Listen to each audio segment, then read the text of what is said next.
नमस्कार, मैं हूं मयूरिका और मुद्दे की बात में आज बात राहुल गांधी की। वो राहुल गांधी जो 5 साल पहले पप्पू हुआ करते थे, 5 साल बाद शहजादे बन गए और अब लोकसभा में नेता प्रतिपक्ष बनकर अपनी भूमिका बखूबी निभा रहे हैं।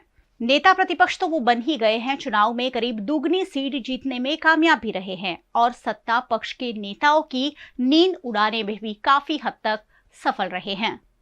लोकसभा में राहुल गांधी का भाषण हो या अब रोज बरोज जो गतिविधियां वो कर रहे हैं, बात उसकी की जाए, सत्ता पक्ष के नेता कहीं ना कहीं सकते में आ ही गए हैं। राहुल गांधी ने अब देश की नब्ज पकड़ ली है। जो भी जरूरतमंद है, जो भी पीड़ित है, वहां राहुल गांधी को पाया जा रहा है। कभी वो सब्जी मंडी वालों के वहां पहुंच जाते हैं, कभी कूली का बैग उठाते हुए दिखते हैं, कभी मजदूरों से तो कभी महिलाओं से बतियाते हुए नजर आते हैं।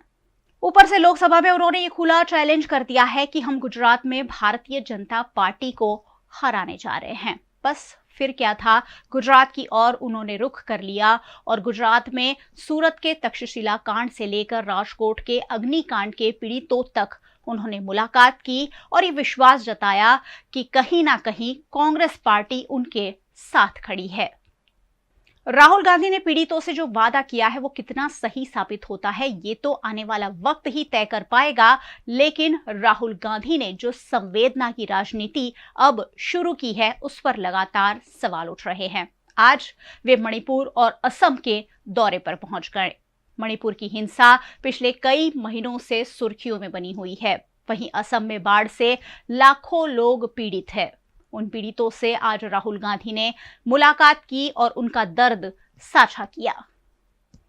मणिपुर दौरे से पहले कांग्रेस सांसद राहुल गांधी असम के सिलचर शहर पहुंचे। उन्होंने मणिपुर की हिंसा प्रभावित इलाकों में जाते वक्त असम में बाढ़ प्रभावित लोगों से मुलाकात की। असम में बाढ़ से लाखों लोग पीड़ित है। लोकसभा में विपक्ष का नेता बनने के बाद राहुल गांधी का ये पहला पूर्वोत्तर का दौरा रहा। राहुल गांधी का असम दौरा एक ऐसे वक्त हो रहा है जब राज्य में कई दिनों से हो रही मूसलाधार बारिश की वजह से भयंकर बाढ़ आई हुई है, जिससे भूस्खलन लगातार हो रहा है। नदियां उफान पर है, लोगों के घरों में पानी है और लोग अपने घरों से बाहर है। भारी बारिश के बाद आई बाढ़ से 28 जिलों के करीब 22.70 लाख लोग बाढ़ से प्रभावित हुए हैं। राहुल गांधी सुबह सुबह असम के कछार जिले के सिलचर में कुंभीग्राम एयरपोर्ट पर उतरे और उसके बाद उन्होंने पीड़ितों से मुलाकात की। बाढ़ प्रभावित इलाकों का भी उन्होंने दौरा किया और वहां की दिक्कतों को जाना, वहां के लोगों से बातचीत की और उन्हें आश्वासन दिया कि उन्हें सहायता मिलेगी। राहुल गांधी जिरीगाम से असम के सिलचर एयरपोर्ट पहुंचे और वहां से मणिपुर रवाना हुए। राहुल गांधी ने मणिपुर पहुंचने के बाद जिरीबाम कैंप जाकर पीड़ितों से मुलाकात की। पिछले साल 3 मई से मणिपुर में मैतेई और कुकी समुदायों के बीच जातीय हिंसा जारी है। यहाँ जो गुटबाजी हो रही है वो देश भर में चर्चा का केंद्र बनी हुई है। अब तक झड़पों में 200 से अधिक लोग मारे भी जा चुके हैं। लोकसभा के पक्ष नेता राहुल गांधी ने इस पर कहा कि वो असम के लोगों के साथ है। उन्होंने केंद्र से राज्यों को तुरंत हर संभव सहायता मुहैया कराने का अनुरोध किया है। राहुल ने असम में कछार जिले के फुलेतर में एक बाढ़ पीड़ित शिविर का दौरा करने के बाद एक्स पर एक पोस्ट में लिखा कि मैं असम के लोगों के साथ हूं, मैं संसद में उनका सिपाही हूं और मैं केंद्र सरकार से राज्य को हर तरह की संभव मदद मुहैया कराने का अनुरोध करता हूं। राहुल गांधी ने आगे कहा कि असम को अल्पावधि में व्यापक और दयालु दृष्टि वाली राहत, पुनर्वसन और मुआवजे की आवश्यकता है तथा दीर्घ दृष्टि में बाढ़ पर नियंत्रण पाने के लिए पूरे पूर्वोत्तर को एक जल प्रबंधन प्राधिकरण देना होगा। उन्होंने ये भी लिखा कि असम में बाढ़ से मची अत्यधिक तबाही हृदय विदारक है, जिसने 8 वर्षीय अविनाश जैसे मासूम बच्चे को हमसे छीन लिया है। पूरे राज्य में सभी शोक संतप्त परिवारों के प्रति मेरी हार्दिक संवेदनाएं हैं। अब सवाल यही उठ रहा है कि आखिर किस ओर चल पड़े हैं राहुल गांधी।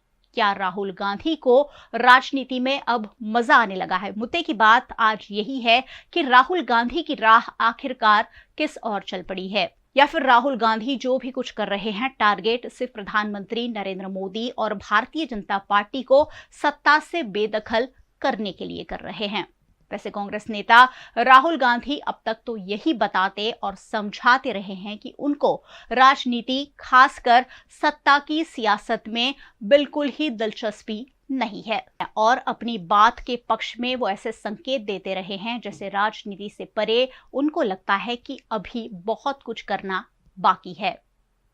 कहते हैं कि देश की राजनीति में नरेंद्र मोदी के राष्ट्रीय स्तर पर उभार के कई कारणों में से एक कांग्रेस खुद भी रही है। कांग्रेस ने ही कुछ ऐसे काम किए हैं जिससे भारतीय जनता पार्टी और नरेंद्र मोदी मजबूत बने हैं। सोनिया गांधी के मौत का सौदागर कहने से लेकर मणिशंकर अय्यर के चाय वाला बताने तक के जो बयान थे, वो ऐसी कई चीजों ने ऐसा माहौल बना दिया कि राष्ट्रीय स्तर पर मोदी का आभा मंडल फैलता गया और 2014 के आम चुनाव में मोदी को देश का नेता चुन लिया गया। क्या ऐसा नहीं लग रहा है कि बीजेपी भी कांग्रेस जैसी ही राजनीतिक गलती दोहरा रही है?